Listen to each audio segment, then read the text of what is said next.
There's a particular shame that comes from singing out of tune, or being told you've been singing out of tune, or just hearing yourself sound bad.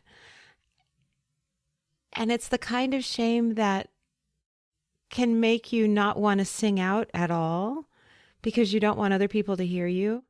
And it can prevent you from joining a chorus, auditioning for something, or probably even more importantly, getting help.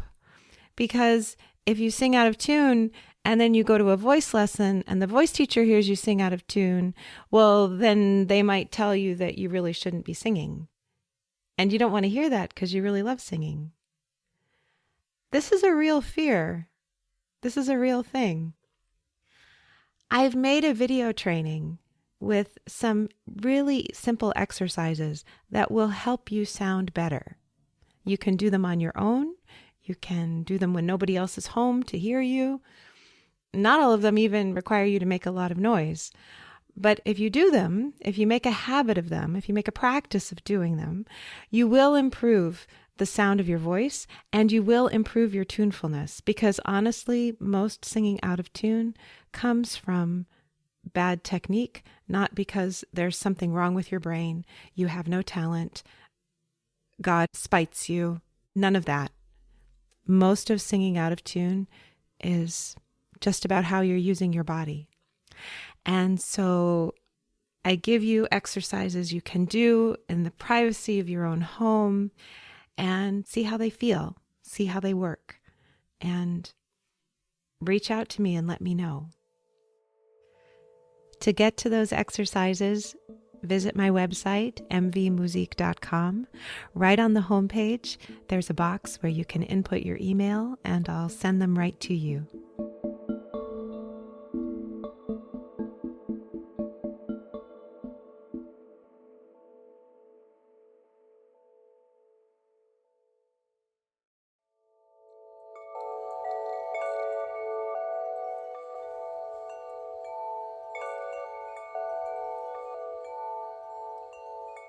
Your voice is unique to you.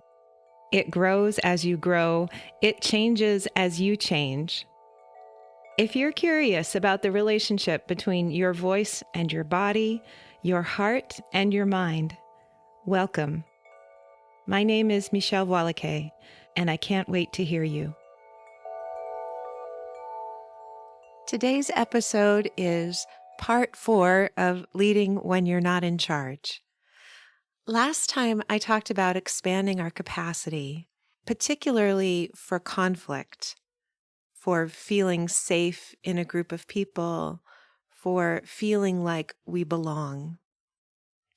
And today I want to extend that a little bit and talk about expanding our capacity to feel safe in large groups and even in front of large groups.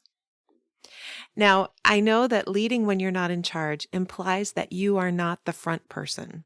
You're not the person in front leading everyone. But as we develop the capacity for leadership within ourselves, self-leadership and influence over others, it's really helpful if we are not terrified of being in front of other people, of playing that role of a leader, even when that isn't our current situation. A lot of us sing in choruses and don't sing solos, don't sing on our own elsewhere, because we like the feeling of being in the group. There's a safety there. I don't have to know exactly what the note is. I can wait a second and listen and see what other people sing, and then I can join in. I don't have to worry about being heard over a large orchestra. I know that I can add my voice to the group, and together we're going to make a joyful noise that is going to move other people and make other people happy. I don't have to stick out. In fact, I don't want to stick out. These are thoughts, these are sentences that come out of the mouths of my students a lot, and came out of my mouth for a long time before I figured out that I was a singer, a solo singer, and a teacher, and was in fact going to lead in this area. But I did spend time in chorus, not wanting anybody to see me, not wanting anybody to hear me. I just kind of wanted to be there and be invisible. And that is a fine thing. I don't mean to imply it's not a fine thing. But if you're listening to these episodes about leading when you're not in charge and you're a little bit curious about what that could mean, I want to tell you that after cultivating a sense of belonging and safety being in the group, the next step is to cast your imagination a little bit wider. So maybe when you're singing with the chorus, your eyes are on the conductor. Good for you. And you do your best to ignore the fact that there's an audience, to ignore the fact that you're in a sizable space. Maybe it only seats 100 people. Maybe it seats 400 people, but it's bigger than a living room, and those people are over there. and maybe that freaks you out a little bit. Maybe you do your best to ignore the fact that the audience is there. Maybe you ask your family to sit outside of your line of sight, or you resist telling them where you're going to be on stage because you know that they're going to plant themselves right in front of you. So maybe you say, we're still working it out, or I think I'm going to be somewhere kind of on the left, but you're not really specific.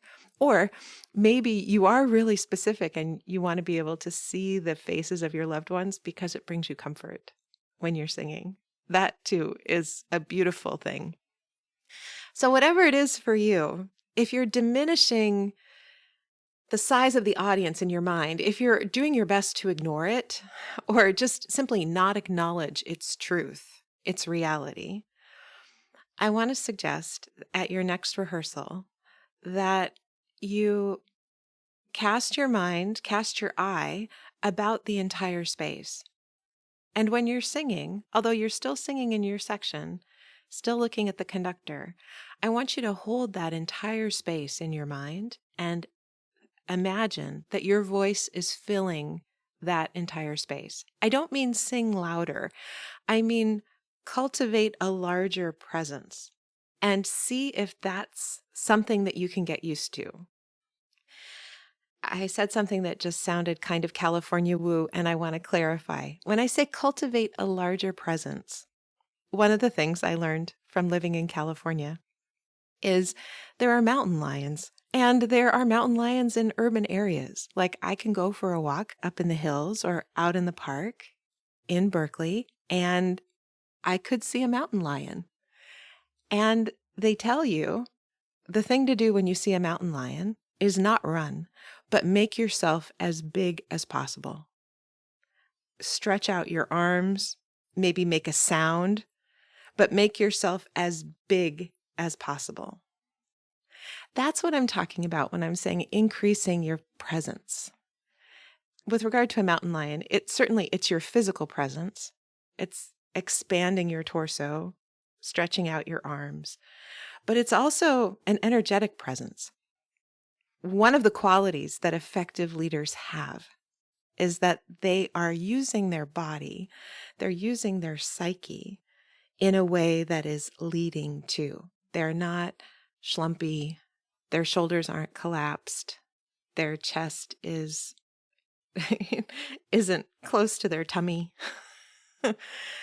They're standing in a way, they are being in a way, even if they're not standing, they are radiating a sense of personal empowerment, of strength, of calm, of groundedness. And you can get along in a group and never have to do that. And I find that it has helped me in cultivating this presence to imagine myself in a bigger space, to imagine myself leading more than just myself, more than just one person. Not because I was going to go out and go lead a group of people, but what would it be like? How would I carry myself if that were the case? And so if you happen to rehearse in a larger space and you never pay much attention to the space, start paying attention to the space and making it your business to fill it up, to let your energy and your voice reach all the way to the end of it. And this is more an advanced vocal technique, but your voice can reach all the way to the end of it while you're singing pianissimo. That is possible. That's how really quiet singing happens in the opera house. Now, if you're not rehearsing in a particularly large space, or you're not a singer and you're just looking for other images, other places, I consider the grocery store. Every grocery store is laid out kind of the same and kind of different. I find that there are places in the grocery store, like on the edges of the store, where the produce is, or where the bakery is, or sometimes it's where all of the meat counters are, where there's a spaciousness about them. You're not in an aisle and think there are tall shelves on either side, but there's a bit of an expanse that you can look across. And as you're doing your shopping, noticing that space, noticing all of those vegetables, noticing all of that food. And if you were to embrace all of that with your being, how would you carry yourself? If you were to encourage all of that in some way, whether maybe encouraging vegetables doesn't make much sense to you, but if you can feel that space and imagine that it's full of people that need encouragement, and it might be if you're shopping at rush hour, how would you carry yourself to encourage all of those people? Or if you were going to say something that was going to reach them and meet them where they were at and have an impact, a positive impact on their life, how would you be in your body? Again, you don't have to do any of this. This is playing in the imagination. It's not even acting as if, it's actually playing as if, and noticing what that's like for you. This might not be fun at all. This might be a real stretch. It might give you the heebie-jeebies. It might be like, oh, okay. I thought I was going to be able to sustain that for 30 seconds, and I tried it for 5 and I was over it. Not an easy task. So notice what it's like for yourself. Even if you never intend to lead a group of people, feeling comfortable with larger spaces and with larger numbers of people will help you lead when you're not in charge, because you won't be afraid of visibility. You won't be afraid of the crowd or dependent on the crowd to love you. You can see yourself as slightly separate from the group and still feel safe. That's what we're going for here. Other large spaces that you might have access to that you could try this out in, maybe a conference room where you work, maybe a theater, maybe a basketball court, a stadium or a field of any kind, right? Standing on the pitcher's mound, even if it's a tiny little baseball field, like for 7 and 8-year-olds where it's not 90 feet between the bases, it's 60 feet or maybe even less. Stand on that pitcher's mound. No intention of throwing any balls anywhere, but just stand there and feel, what is it like to fill up that space? Okay, so the next step, or maybe the first step, depending on what's easier for you. I'm not convinced that these have to go in the order that I'm presenting them. Another step is to imagine what the leader of the group is seeing from their vantage point.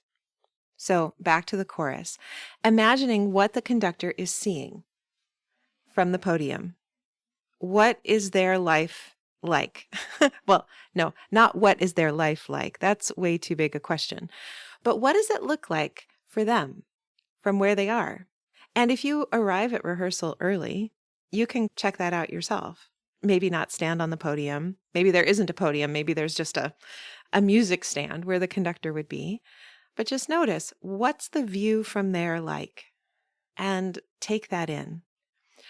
Or if it's work and you're on a Zoom call, what's the view for the presenter or the person who's running the meeting? Or in person in a conference room, what's the view like for the person who's running the meeting? What do they see? What do they see that you don't see? This is another way of expanding your capacity, expanding your imagination, expanding your understanding of what's happening in the space that isn't just what's immediately around you, but what the leader actually sees. And also, what does the leader receive from the group? It's not always easy to be a conductor or to be running a meeting, and it's also not always hard. In fact, people continue to do it because they enjoy it more than they hate it. Even if you're in a situation where the leader seems really grumpy all the time, they're getting something out of it. Now, knock on wood that it's something positive. And for the sake of this podcast, I'm going to assume they're deriving some positive benefit, some positive emotion. There's a net win for them in this situation that's benevolent and good for the universe too. So the exercise is to put yourself in the leader's position and ask, what good are they receiving? Is it smiling faces? Is it well-sung notes? Is it attention? Is it love? Is it caring? Is it good work? Is it positive feedback or helpful problem solving, collaborative work? What's it like to be sitting or standing where they are with all of whatever coming toward them? What is that like? And how might that be fueling for them? How might that be encouraging? How might that be strengthening for them? I think when we can imagine leadership as something that has some kind of mutuality in it, it's not just that there's somebody there in power telling you everything you need to do and how you need to do it, and like there's a glass wall in front of them and nothing that anyone else says or does reaches them. I know a lot of organizations can feel like that. But more often than not, in smaller settings, in musical settings, in settings where people are there because they're sensitive. To make good music, you have to be open and sensitive and listening and available for feedback. So, what is it like in that kind of environment to be in the position of the leader where they're receiving that from multiple people? When we're just in a chorus as a chorister, the only feedback we may be aware of is from the conductor themselves or from the sense of being in the group. But it's a different thing to be in the conductor's position, to be in the facilitator's position. And cast your mind there and imagine what that's like. And imagine how that could be okay, even amazing. Again, you don't have to do it. This isn't acting as if. This is pretending as if. What we're doing is we're expanding your imagination. We're expanding your idea of what might be possible for you. What kinds of emotions, what kinds of feedback, what kinds of energies might you be available for and wanting? when you can step into that version of yourself, it makes leading when you're not in charge that much easier. And I think that much more fulfilling. I really hope this is helpful. Please, as always, let me know. Thank you so much for listening.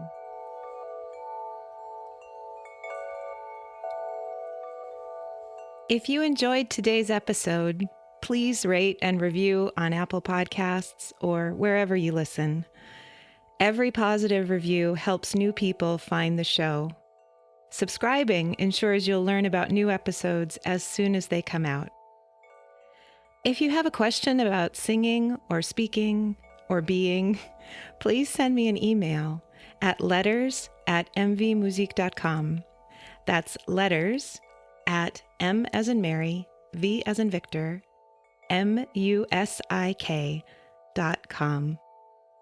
Transcripts and show notes are available on my website. You can subscribe to my newsletter there too. Can't Wait to Hear You is produced in conjunction with Particulate Media. I'm your host, Michèle Voillequé. I can't wait to hear you.